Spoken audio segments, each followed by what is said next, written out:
भारत लगातार कई तरह के एक्शन ले रहा है जिससे पाकिस्तान की कमर टूट चुकी है, लेकिन अभी भी सैन्य एक्शन बाकी है और इसी को लेकर पाकिस्तान में दहशत का आलम है।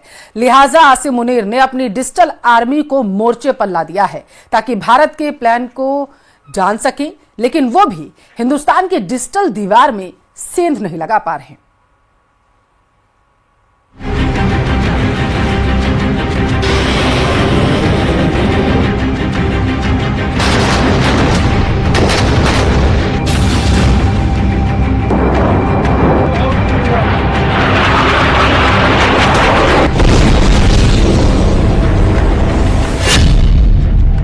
पाकिस्तान में सर्जिकल स्ट्राइक की दहशत।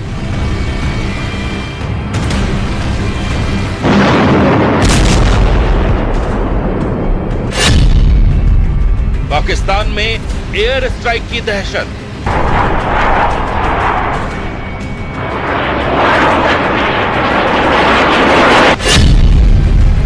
भारत के अगले एक्शन का पाक में खौफ।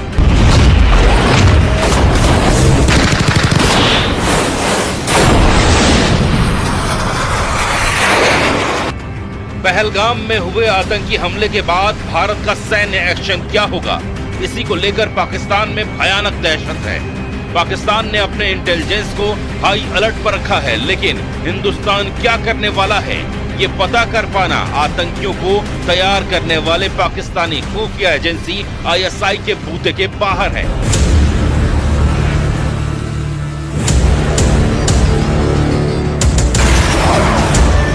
इसीलिए जनरल मुनीर ने एक्टिवेट की है अपने साइबर हैकरों की टीम को, जो इसलिए एक के बाद एक भारत में सेना और सेना से जुड़े संस्थानों की वेबसाइट पर हमले कर रहे हैं। मकसद सिर्फ एक है कि पता चल सके कि आखिर भारत का मिलिट्री एक्शन क्या होगा।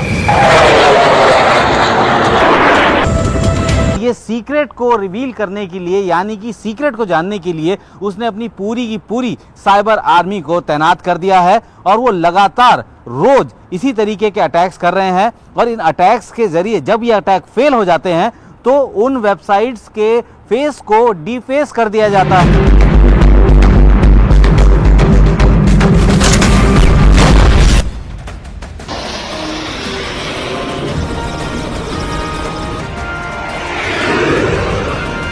पहलगाम आतंकी हमले के बाद पाकिस्तान की साइबर फौज पूरी तरह से एक्टिव हो गई है, लेकिन भारतीय सेना की सिक्योर वेबसाइट्स में सेंधमारी की उनकी हर कोशिश नाकाम रही है।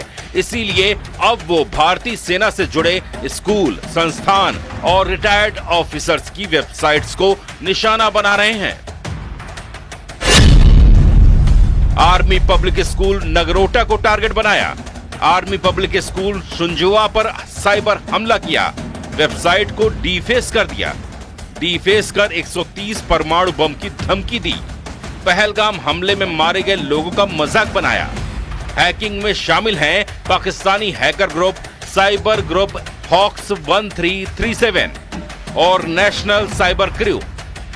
आर्मी पब्लिक स्कूल हो गया, चाहे वो एक्स सर्विसमैन वेलफेयर के जो अलग अलग वेबसाइट्स हैं वो हो गए, यहाँ तक कि वो तो उन बच्चों के भी वेबसाइट्स में घुसने से गुरेज नहीं कर रहे जो कि किसी सेना के अधिकारी से संबंध रखते हैं। तो एक तरीके से ये एक डेस्परेशन दिखा रहा है पाकिस्तान का कि आखिर भारत तीसरी बार किस तरीके से हमला करने वाला है।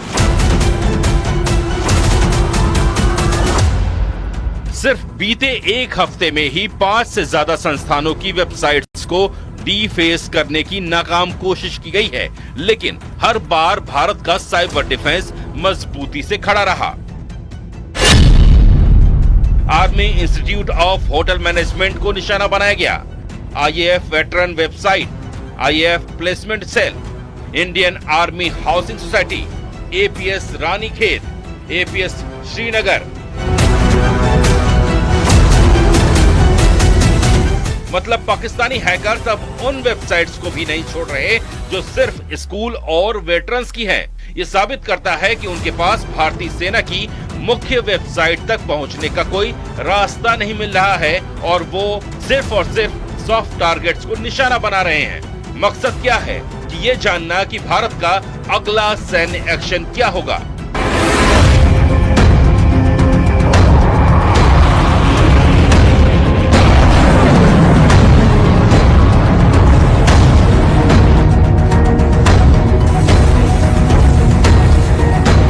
भारत सरकार की वेबसाइट्स पर साइबर हमलों की कोशिशें बीते 5 सालों में 138% तक बढ़ी हैं। साफ है, पाकिस्तान अब मैदान जंग में ही नहीं बल्कि कोड्स, बाइनरी और ब्राउजर में हार रहा है। उसकी फौज अब वेबसाइट्स पर हमला करके अपनी हताशा दिखा रही है। लेकिन भारत के पास न सिर्फ फौज है बल्कि दुनिया की सबसे मजबूत डिजिटल दीवार भी है जिसे कोई गिरा नहीं सकता।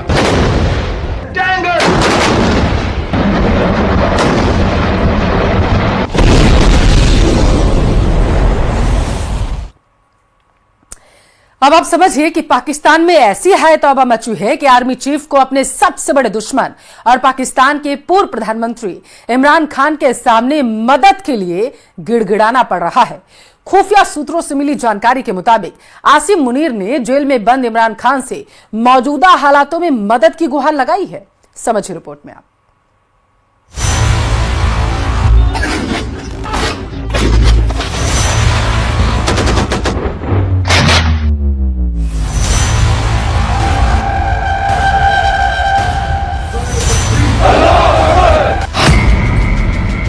पाकिस्तान के आर्मी चीफ ने घुटने टेके। भारत का डर ऐसा लगे मांगने भीख।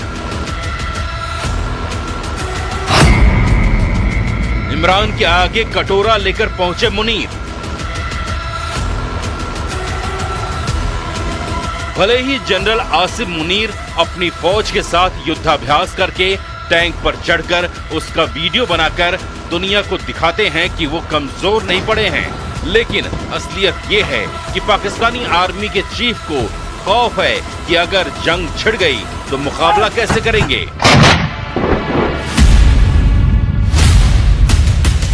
मुनीर को पता है कि उन्हें जंग होने की सूरत में सिर्फ अपनी सरहदों को बचाने के लिए मशक्कत नहीं करनी है बल्कि दूसरे मोर्चे पर पाकिस्तान की हमेशा से चरमराई हुई लीडरशिप से भी लड़ना होगा।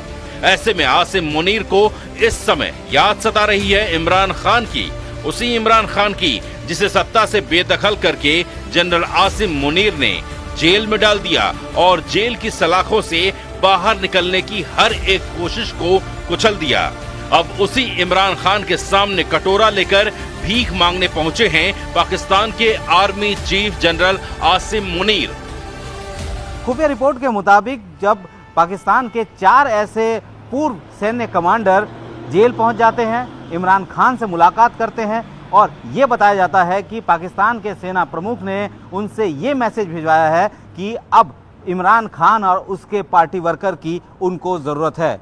ये उस इमरान खान से मदद मांग रहे हैं जिसकी वजह से जिनको उन्होंने ही पाकिस्तान की जेल में सड़ने के लिए डाल दिया है।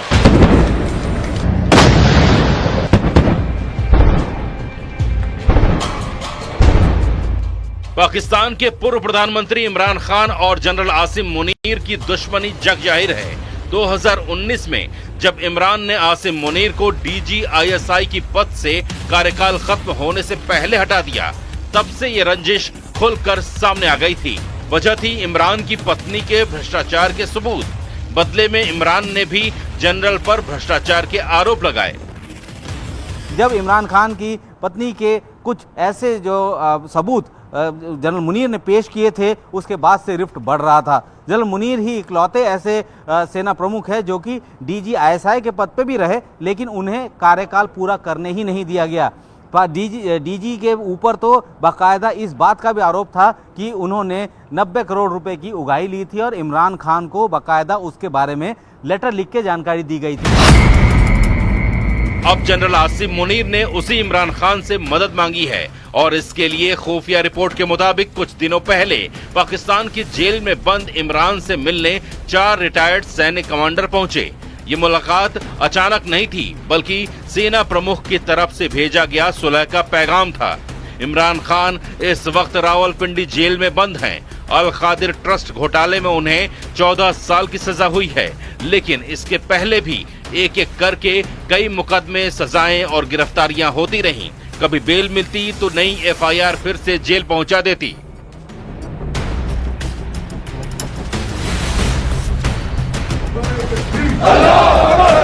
अब सवाल है कि आखिर पाकिस्तानी आर्मी के चीफ को इमरान खान की ऐसी क्या जरूरत पड़ गई कि उनके आगे कटोरा फैलाना पड़ा।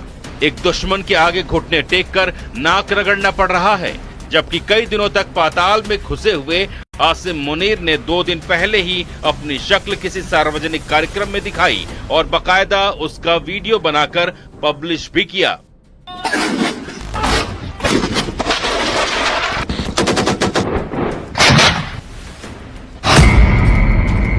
आसिम मुनीर ने इमरान की लोकप्रियता देखी है, कैसे उसके लिए जान देने के लिए लाखों की संख्या में लोग सड़कों पर उतर आए थे और 9 मई 2023 को तो इमरान समर्थक रावलपिंडी में जीएचक्यू तक पहुंच गए।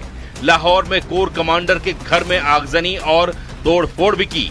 आसिम मुनीर को यही ताकत चाहिए, इमरान की लोकप्रियता की ताकत, जिससे अवाम में भरोसा कायम कर सके कि पाकिस्तान भारत से लड़ सकता है और साथ ही इस्लामाबाद में राजनीतिक तौर पर अभी की सरकार से ज्यादा अच्छी पकड़ बन सके।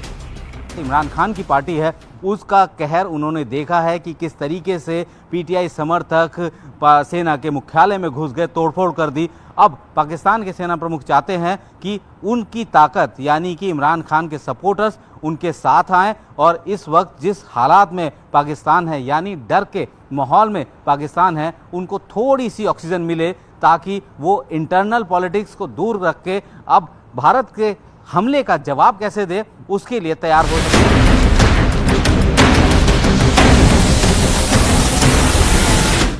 एक तरह से देखा जाए तो आसिम मुनीर ने एक बार फिर पाकिस्तान में तख्ता पलट करने की तैयारी कर ली है और इसके लिए जेल में बंद इमरान खान तक पैगाम भी पहुंच चुका है।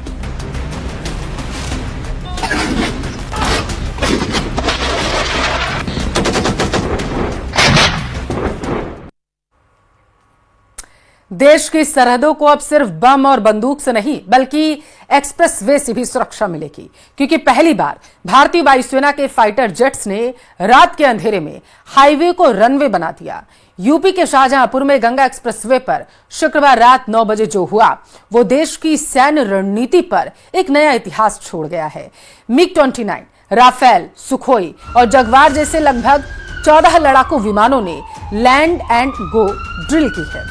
2 घंटे तक भारत के आसमान में रात के अंधेरे में लड़ाकू विमान गरजते रहे। ये सिर्फ एक अभ्यास नहीं था, ये दुश्मन को एक सीधा संदेश है कि भारत दिन के साथ साथ रात के अंधेरे में भी वार कर सकता है।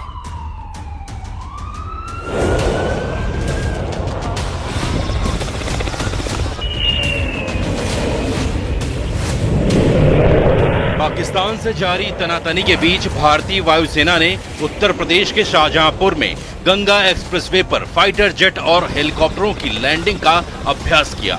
ये भारतीय वायुसेना ने पहली बार किया। इससे पहले ये प्रैक्टिस बस दिन के उजाले में की गई थी।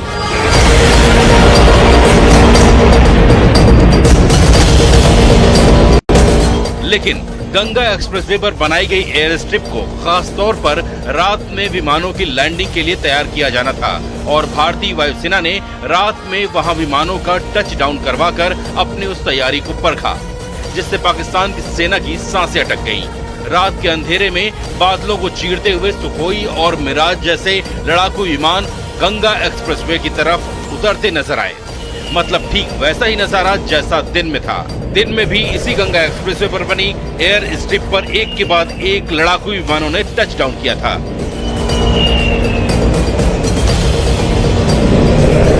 मतलब पाकिस्तान को यह साफ संदेश था कि दिन हो या रात, उजाला हो या अंधेरा, भारतीय वायुसेना की ताकत पर कोई असर नहीं पड़ने वाला।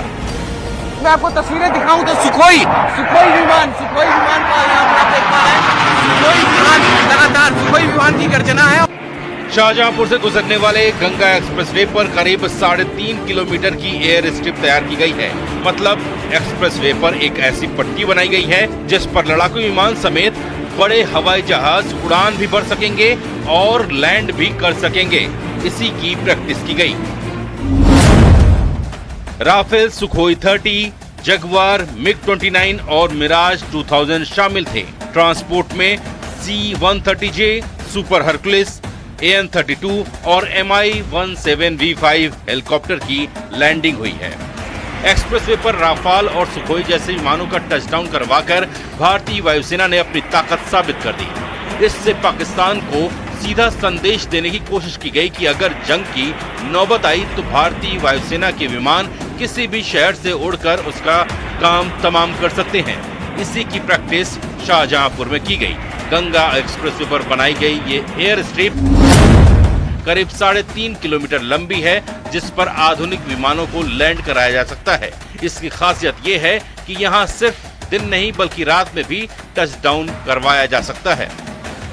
तो ये 3.5 किलोमीटर का लंबा एयर स्ट्रिप है और इसी एयर स्ट्रिप पर टचडाउन करके सुखोई हो, मिराज हो, MI हो, AN-32 हो, हरकुलस हो, वो तमाम विमान जो हैं वो टचडाउन करके यहाँ पर से जाते हुए। एक्सप्रेसवे पर लगातार बनाई जा रही इस तरह की एयर स्ट्रिपों से विमानों के लिए एयर बेस से उड़ान भरने की मजबूरी खत्म हो जाएगी। मतलब पाकिस्तान भारतीय वायुसेना के एयर बेसों पर नजरें गड़ाकर बैठा रह जाएगा और वायुसेना के विमान सड़कों से उड़ान भर के ही उस पर धावा बोल देंगे।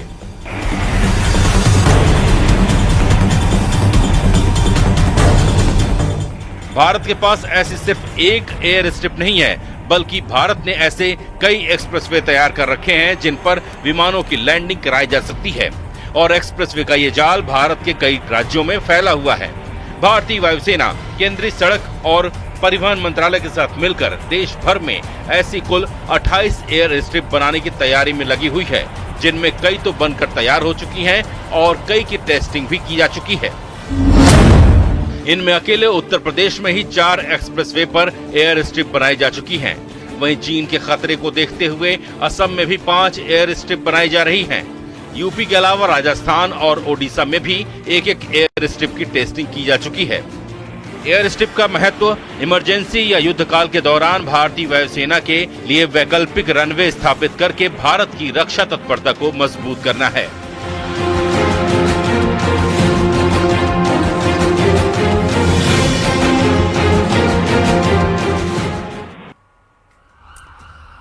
पहलगाम के बैसरन में आतंकी हमले के बीच पर्यटकों की जान बचाने वालों में रैबिट्स गर्ल्स भी आगे थी। रैबिट गर्ल्स के नाम से मशहूर मुमताज और रुबीना ने जान जोखिम में डालकर अपने घरों के दरवाजे खोले। बड़ी संख्या में पर्यटकों को उन्होंने पनाह दी। ये पर्यटक आतंकी हमले के दौरान अपनी जान बचाने के लिए इधर उधर भाग रहे थे और इस दौरान इन 2 नाबालिग लड़कियों ने पर्यटकों को भगाने के लिए सुरक्षित रास्ते भी बताए और उन्हें पानी और दूसरे जरूरी सामान भी मुहैया करवाए। रैबिट गर्ल्स अब पर्यटकों से अपील कर रही हैं कि वे वापस आएं और पहलगाम का दौरा करें। उनका कहना है कि स्थानीय लोगों की रोजी रोटी बुरी तरीके से इससे प्रभावित हुई है। के दौरान ऐसे कई लोग सामने आ रहे हैं जिन्होंने उस वक्त टूरिस्ट्स की जानें बचाई और उन जो रेस्क्यू ऑपरेशन उस वक्त चल रहा था उसमें एक कलीदी रोल अदा किया।